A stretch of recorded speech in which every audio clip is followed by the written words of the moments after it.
We live in a world with almost 200 countries, a world with about 7.8 billion people. Think about the different cultures, the different stories. Most of us won't be able to experience it firsthand, so we turn to pictures, like these ones, to help us see across the globe. So you would say that you have spent most of your time internationally? Oh yeah, I would say that of my body of work, of my photography, probably 95% is outside of the U.S. Steve McCurry is a famous photographer. His work has been seen around the world.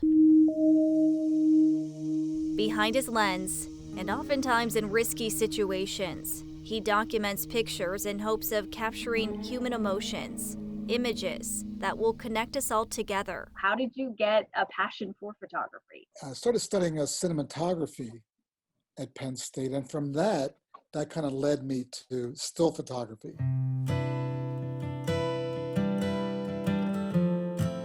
McCurry learned the basics while working for Penn State's campus newspaper, the Daily Collegian. These clippings show some of his earliest work. About 4 years after graduating, he got a one-way ticket to India and never looked back. It was his published photographs during the beginnings of the civil war in Afghanistan that started to get him worldwide recognition.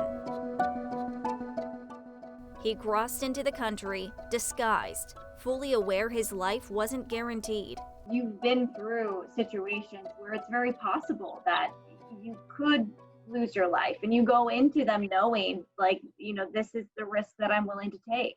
Yeah, in a way, I kind of feel like that every time I get on an airplane. I think, you know what, this is crazy, And I've been on hundreds and hundreds, if not thousands, of flights. In Yugoslavia, I was in a small plane, and we literally crashed into a lake, and I found myself upside down, underwater, couldn't breathe. McCurry has been known to capture areas of conflict overseas. But on September 11, 2001, he didn't travel far. From the roof of his building, he captured the World Trade Center collapsing. He would then spend the rest of the day in the middle of Ground Zero. Have you ever been scared for your life? Well, yeah, many times. But I think at that point, you have to say to yourself, this is the life I've chosen. And I couldn't, if I shied away from this situation, I couldn't live with myself knowing that, yeah, this was an historic moment that needed to be documented. He'll tell you he thinks of his photos like children. He doesn't have a favorite and loves each one for different reasons. But this image may be what he's best known for. There's a real quality of her in that picture, of her not giving up and kind of moving forward despite all the adversity that she had to suffer. The world-famous portrait, first featured on the cover of National Geographic in 1985, shows an Afghan refugee with piercing green eyes. Did you know that you had something really special?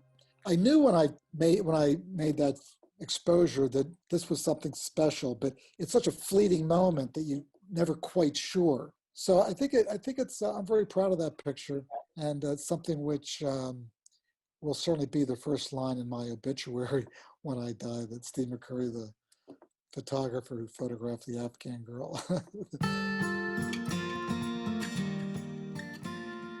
The world is a big place, and for those of us who can't see it all, we count on people like Steve McCurry who see it through a lens, so we can all be connected beyond our own neighborhoods. In State College, I'm Maggie Smolka.